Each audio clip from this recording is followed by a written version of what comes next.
The performance of the vehicle up to the end of, close to the end of third stage was as expected.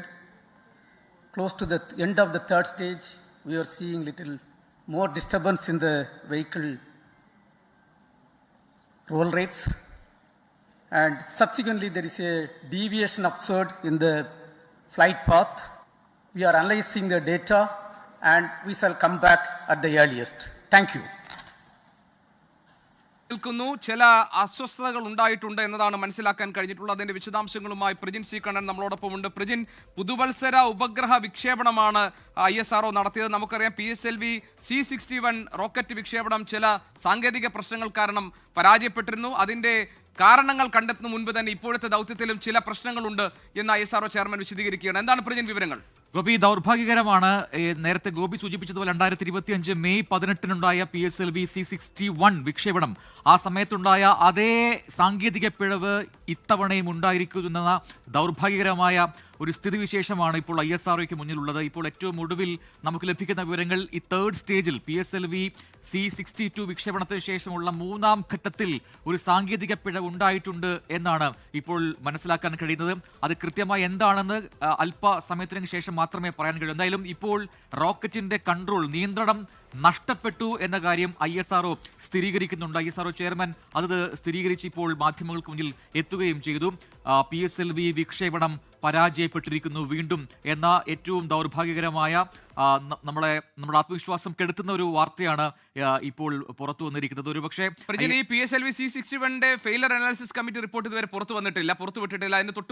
അതിന് മുൻപാണ് ഇങ്ങനെ ഒരു മറ്റൊരു വിക്ഷേപണത്തിലേക്ക് ISRO കടന്നത്. അതേ സാങ്കേതിക പ്രശ്നങ്ങൾ തന്നെയാണോ PSLV C62 അഭിമുഖീകരിച്ചത്? വിവരങ്ങളുണ്ടോ? തീർച്ചയായിട്ടും അത് തന്നെയാണ്. അതായത് മൂന്നാം സ്റ്റേജിൽ ഉണ്ടായ സാങ്കേതിക പിഴവ്, അതിനെക്കുറിച്ച് കൂടുതലായ വിവരങ്ങൾ ഇതുവരെയും ISRO പുറത്തുവിട്ടിട്ടില്ല.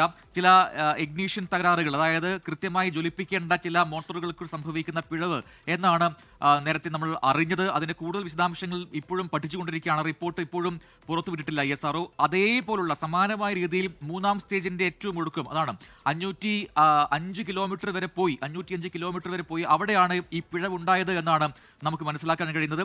ഫോർത്ത് സ്റ്റേജിന്റെ തുടക്കം, അതിന്റെ ആ തുടക്കത്തിലേക്ക് പോകുന്ന ഘട്ടത്തിലാണ് ഒരു പരാജയം സംഭവിച്ചത്, അതിന്റെ കൺട്രോൾ നഷ്ടപ്പെട്ടിരിക്കുന്നത് എന്നാണ് ISRO ഇപ്പോൾ മനസ്സിലാക്കുന്നത്, പഠിക്കുന്നത്. അത് വളരെ വ്യക്തമായി അറിയണമെങ്കിൽ അത് മണിക്കൂറുകളോ അല്ലെങ്കിൽ ദിവസങ്ങളോ എടുക്കും എന്നാണ് മനസ്സിലാക്കാൻ കഴിയുന്നത്. പക്ഷേ വീണ്ടും PSLVയെ ഒരു വിജയവഴിയിൽ തിരികെ എത്തിക്കാനുള്ള ഒരു ദൗത്യമായിരുന്നു ഇത്. കഴിഞ്ഞ വർഷം അത് പരാജയപ്പെട്ടതുകൊണ്ട് തന്നെ. പക്ഷേ അതിലൊരു സംശയം കൂടി, വിക്ഷേപണ വാഹനത്തിനുണ്ടായ തകരാറാണോ ഈ ദൗത്യം സംബന്ധിച്ച കാര്യങ്ങളിൽ അനിശ്ചിതത്വത്തിന് കാരണം ഇത് ഒരു സോളിഡ് സ്ട്രാപ്പ് ഓൺ മോട്ടോറുകളുള്ള PSLV DL വേരിയന്റ് ആണല്ലോ ഇത്തവണ ഉപഗ്രഹ വിക്ഷേപണത്തിന് ഉപയോഗിച്ചിട്ടുള്ളത്. വാഹനത്തിലെ തകരാറാണോ പ്രശ്നം? രണ്ട് മോട്ടോറുകൾ, അതായത് DL വാരിയന്റ് ആണ് PSLV ഇത്തവണ ഉപയോഗിച്ചിരിക്കുന്നത്. ആ വാഹനത്തിൽ ഉണ്ടായ പിഴവാണ്. PSLV എന്ന് പറയുന്നത് റോക്കറ്റാണ്, സാറ്റലൈറ്റുകളെ വഹിച്ചു കൊണ്ടുപോകുന്ന വാഹനമാണ്. ആ വാഹനത്തിലെ ഉണ്ടായ പിഴവാണെന്നാണ് മനസ്സിലാക്കാൻ കഴിയുന്നത്. അതിനകത്തുള്ള ഉപഗ്രഹങ്ങൾക്കൊന്നും പിഴവുകളില്ല. കാരണം അത് അവിടെ തിരികെ എത്തിയെങ്കിൽ മാത്രമേ നമുക്ക് ഇതിന്റെ വർക്കിംഗ് അത് കൃത്യമാണെന്ന് പറയാൻ കഴിയുള്ളൂ. പക്ഷേ അതിനു മുമ്പേ തന്നെ അതിന്റെ കൺട്രോൾ നഷ്ടപ്പെട്ടു എന്ന് പറയുമ്പോൾ വാഹനത്തിലുണ്ടായ പിഴവ് എന്ന് തന്നെ പറയാം.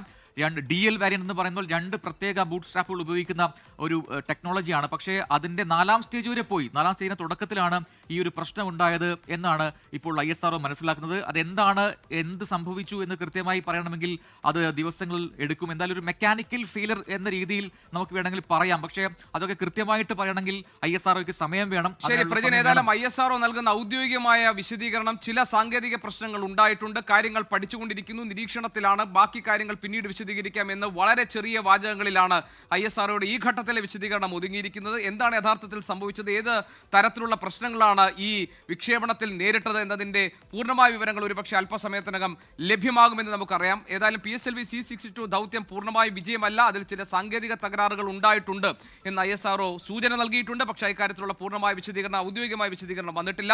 ഭൗമ നിരീക്ഷണ ഉപഗ്രഹമായ EOS-N1 പ്രധാന ഉപഗ്രഹവും മറ്റ് 16 ചെറു ഉപഗ്രഹങ്ങളും വഹിച്ചുള്ള PSLV C62 ദൗത്യം പൂർണ്ണമായ വിജയത്തിൽ എത്തിയിട്ടില്ല എന്ന ഖേദകരമായ, ദൗർഭാഗ്യകരമായ വിവരമാണ് ഈ ഘട്ടത്തിൽ നമ്മുടെ മുന്നിലുള്ളത്. ലോകത്തെവിടെയായാലും ഏത് സമയത്തും 24 വാർത്തകളും ഓഗ്മെന്റഡ് റിയാലിറ്റി പാക്കേജുകളും എക്സ്പ്ലെയിനറുകളും വിശദമായി കാണാൻ ഞങ്ങളുടെ YouTube ചാനൽ നിങ്ങൾക്ക് സബ്സ്ക്രൈബ് ചെയ്യാം.